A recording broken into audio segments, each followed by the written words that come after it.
Ahoj, ja vás vítam pri dnešnom novom videu a dnešným videom, ako už môžete vidieť, bude recept na takýto krehký jablkový koláč. Budeme potrebovať 250 g polohrubej múky, 170 g masla,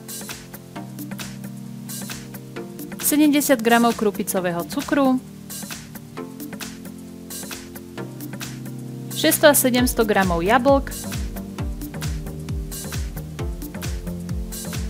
1 vanilínový cukor a mletú škoricu.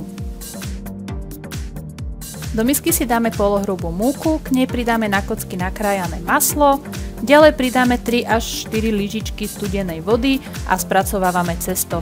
Ja som ho najskôr prepracovala takto vidličkou a následne potom rukami.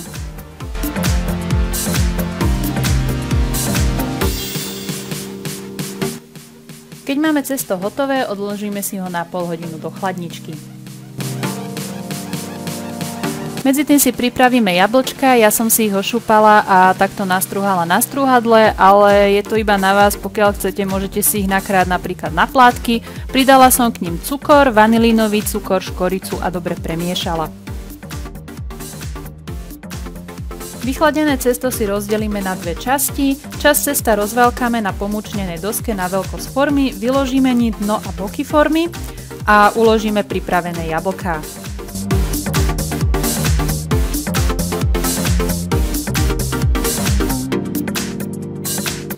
Druhú časť cesta si takisto rozvaľkáme a prikryjeme ňou jablčka.